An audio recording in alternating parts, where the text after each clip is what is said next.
vocês.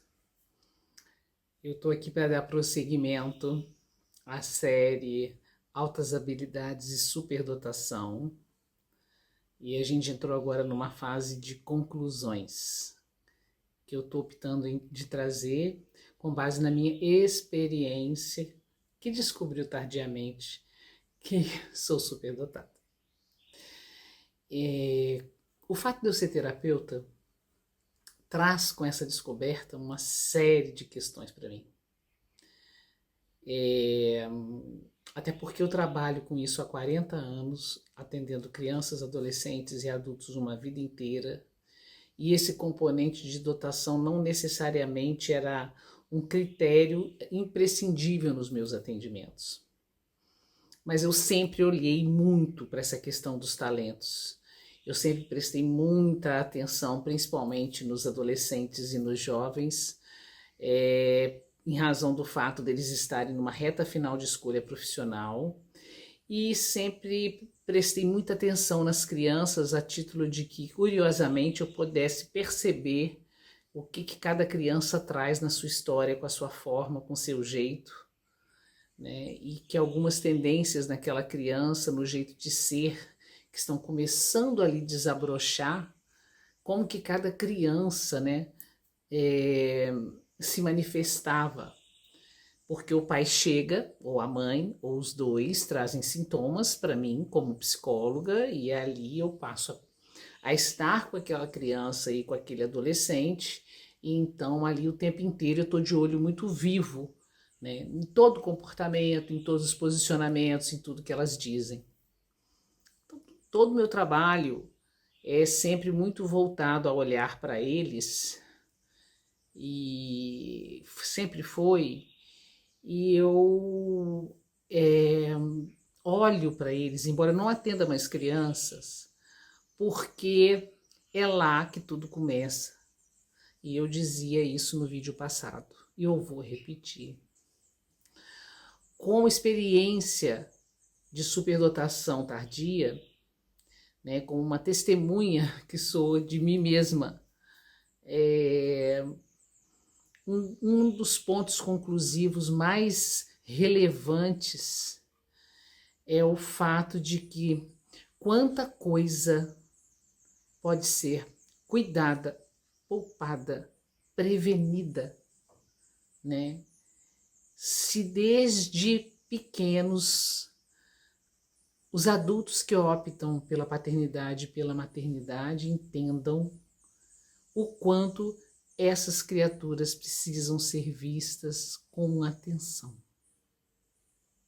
E fazendo uma conexão com o momento do mundo atual, tecnológico, digital, altamente provocante, né? E a gente já está vivendo vários questionamentos a respeito dos benefícios e malefícios, né, do excesso de tecnologia substituindo figuras paternas e maternas. Eu acho que esse é um ponto muito, muito, muito relevante. Crianças precisam de contatos com humanos de todas as idades, das próprias idades com outras crianças, com os seus parentes, com as suas famílias, com seus pais, com seus avós, com o pessoal da escola, com o pessoal da rua. Criança, para se desenvolver bem e saudável, precisa disso. E quando eu, particularmente, volto no tempo, que foi o que eu precisei fazer para compreender na minha história de vida onde foi que essa superdotação tardia, com 63, apareceu no decorrer da minha história, eu achei muita coisa, gente. Eu achei muita coisa em mim, sabe? Que passou despercebida, né, pelo mundo adulto, e que de alguma forma essa superdotação, pelos aspectos dela, que são, no meu caso, uma percepção muito aguçada, uma sensibilidade muito grande, uma intensidade de viver tudo muito intensa, eu entrei numa fase na minha infância em que eu me encolhi, porque tudo que eu via, em razão inclusive desse funcionamento cerebral, eu não encontrava quem explicasse, eu não encontrava um acolhimento do tipo, o que é que está acontecendo? Deixa eu te ouvir, o que tá se passando? Não tinha isso, né? Aquela época, décadas de 60, 70, não se olhava para nada disso. Preocupava-se com a saúde, com a educação. Tipo, na escola, de levar no médico, conforme até já falei. Então, como superdotada adulta, falando com vocês das lacunas pelas quais eu passei, aonde eu tinha expressões que a minha percepção me mostrava, me provocava, me angustiava, fazia com que eu me recolhesse. Então eu ia muito para o meu quarto quando eu era criança, assim, não tão pequena, mas mais já menina. Eu ia muito para o meu quarto. Nas férias eu estava muito lá, enfiada, lendo meus gibis, que meu pai sempre comprava. Eu estava sempre lendo alguma coisa, sempre quieta lá no meu canto, mesmo tendo irmãos. Por quê? Como uma forma de sozinha, completamente sozinha, internamente, tentar me sossegar. Então, se eu disser aqui, caramba, eu fui uma criança solitária internamente, eu não estou querendo dizer com isso que fui uma criança fora do normal, no sentido de ser uma criança que visivelmente tinha uma retração.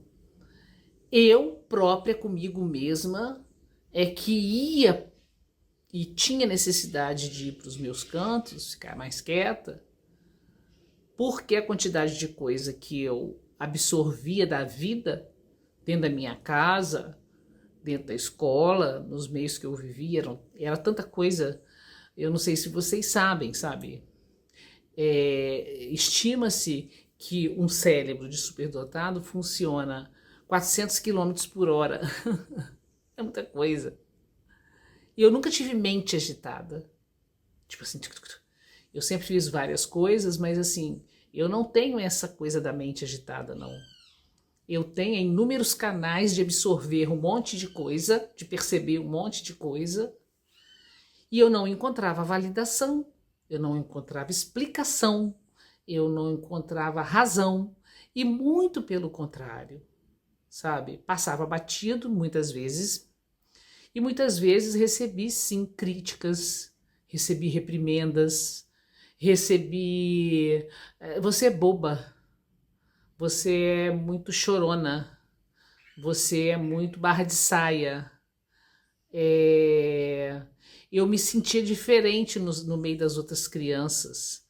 Eu ficava ali no meio de outras crianças, dos meus irmãos e de primos e de colegas, e nas salas de aula, mas parecia que eu estava sempre sozinha. Mas o sozinha tinha a ver com isso. Era com a forma que eu tinha de capturar um monte de coisas, e eu aprendi de alguma forma que não podia compartilhar, não podia perguntar, não podia expressar. E a não expressão, ela traz um prejuízo emocional muito grande, porque a gente fica com aquilo tudo lá dentro, e a criança, para elaborar uma quantidade de informação muito grande, ela busca recursos, ela busca soluções, ela também fantasia, né? Então era isso tudo que eu ia fazendo para dar conta das demandas que eu ia vendo no decorrer da própria vida. Então uma das consequências, que até no vídeo anterior eu falei, gente, foi sofrido, tem sido sofrido perceber tudo isso. Só que eu estou aqui fazendo essa declaração para justamente a gente evitar isso. Para justamente a gente daqui para frente ter mais atenção com a infância. Nós temos aí outras divergências a não ser a questão da superdotação. né? Nós estamos tendo uma população de criança enorme, com neurodivergências, mas a nível de transtornos. E esses transtornos, a gente ainda não sabe direito, a ciência ainda não sabe bem, ela sabe descrever, mas ela não sabe explicar bem o porquê que essas crianças acabam tendo uma percepção de mundo diferente de outras, e o que elas fazem lá dentro e por que fazem com aquilo tudo lá dentro estar desorganizado. E daí isso vai ter inúmeros prejuízos, principalmente os de aprendizagem, o de convivência. Então, gente, é muito sério ter filhos. É muito sério formar filhos de verdade, olhar para eles. Ainda mais numa época que a gente está vivendo agora, coincidentemente ou não, porque eu não acredito muito em coincidências temporais. Eu acho que cada tempo traz as suas particularidades como uma forma de evolução. Mas, assim, eu acho que brigando contra a tecnologia, é muito importante que vocês, quando pensem em ter filhos e criar filhos, saibam de uma experiência como essa que eu estou vivendo.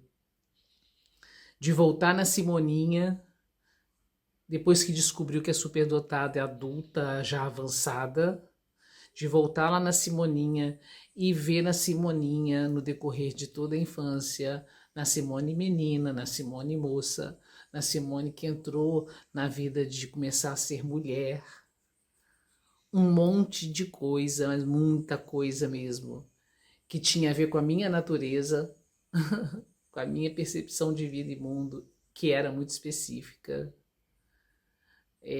Ter passado por tantos episódios onde eu não tive nenhuma forma de palavra, não tive nenhuma forma de explicação, e tive que ao longo do tempo ir descobrindo essas coisas sozinha, e mesmo assim nem sempre as descobertas estavam alinhadas com as questões, então isso me gerava sempre muitos medos, me gerava sempre muitas inseguranças, me gerava sempre muita sensações estranhas que só agora eu tô entendendo o porquê delas.